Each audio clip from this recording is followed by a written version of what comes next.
Hello and welcome to our presentation. Today our group is going to analyze and discuss certain elements and aspects of the Argentine firm Adeco Agropecuaria Sociedad Anónima. For this analysis, we will be using certain topics and ideas that were discussed throughout the course of the semester. We will begin by introducing the company and the context in which it operates.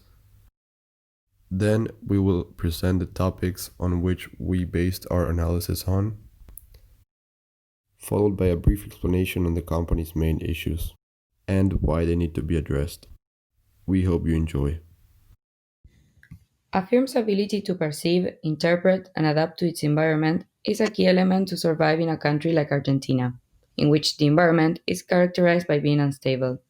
Consequently, we will analyze how issues within the Argentine company Adeco Agropecuaria S.A.'s microenvironment impact its performance and possible alternatives to address and overcome in order to continue down a successful path. Adeco Agropecuaria S.A. is a national company specialized in producing goods for mass consumption. It started operating in 2002 with the purchase of 74,000 hectares of land in Argentina as a food and renewable energy producer. By the year 2004, they were able to purchase lands in Uruguay and Brazil, expanding their crop production under the same sustainable model. Today, Adeco Agropecuaria manages its own 250,000 hectares and produces almost 2 million tons of grains, but it also has a large stake in the dairy business, in which it has even bought assets from Sancor. To be able to have a clear understanding of Adeco's obstacles to success, it is necessary to introduce and explain the following concepts that will be used to identify these problems from which the company will be analyzed. First, we have the control process.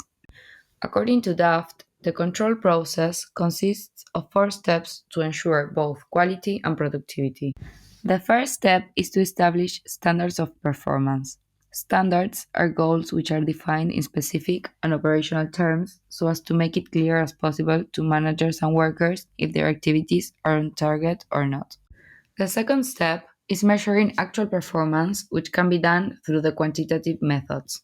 But in most companies, they rely on managers going around the organization and checking on goals that cannot be measured, such as increasing employee participation and personal growth.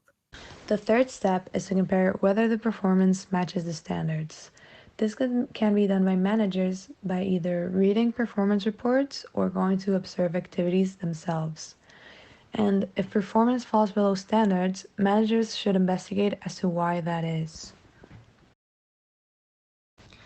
The fourth and final step is to take corrective action. This means changing work activities to bring them back up to acceptable performance standards. And this can be done by managers encouraging employees to work harder, changing the production process, or firing employees. Managers may also change performance standards if they deem them too high, if the organization constantly fails to achieve these goals, or too low if they constantly exceed standards. The organizational environment is made up of the forces and conditions that operate outside the limits of an organization, but that affect the ability of a manager to acquire and use resources. Operating in a global environment is uncertain and unpredictable because the circumstances change all the time. Therefore, to be able to identify these changing forces, organizations must be able to anticipate their positive or negative impact upon the company. In order for this to be successful, managers have to distinguish the microenvironment from the macroenvironment. Based on what Jones and George said in Administration in the Global Environment and Contemporary Administration, the microenvironment is the set of forces and conditions that come from suppliers, distributors, customers, and the competition. These affect the ability of the organization to obtain supplies and distribute its products, because it influences administrators on a daily basis. This can also be known as work environment, as it is the closest to the organization and affects directly on managers' day-to-day operations. Meanwhile, the macro environment is made up of the broad economic, technological, sociocultural, demographic, political, legal, and global forces affecting an organization and its work environment. In the case of the macro environment, opportunities and threats arising from changes in the general environment are more difficult for a manager to identify and address than events in the work environment. However, changes in these forces have great effects on managers and their organizations. Throughout the interview process, we were able to identify the main issues and obstacles that the firm faces and has faced in the near past. As we know, Adecco has grown very rapidly throughout the last few years.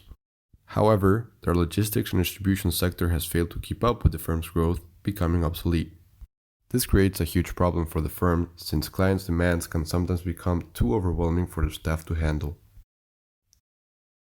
We had the opportunity to discuss this with Tomás Di Serio in one of our interviews, and he informed us that the problem does not originate from a lack of skill, but rather an insufficient amount of employees within their logistics and distribution sector. He believes there's a need for the firm to invest in their development of a larger logistics and distribution sector that can efficiently and rapidly satisfy their clients' needs, which they currently can't. This issue needs to be addressed for two main reasons. The first is that the firm sometimes loses their clients' orders when they're unable to fulfill their clients' needs. This, of course, is an issue because it prevents the firm from maximizing their profit, and also prevents the firm from achieving their maximum output potential. The second main issue is that the clients that they lose will then search for different alternative firms that can handle either the missing percentage of their order that Adecco could not fulfill or their entire order.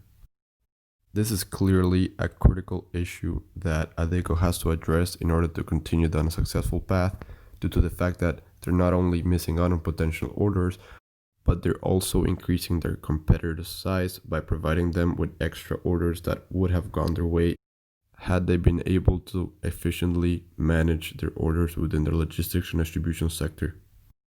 We would like to thank Adecco Agropecuaria's National Chain Account Executive, Tomás Di Serio, for collaborating through interviews and for giving us access to information that was key for this research project.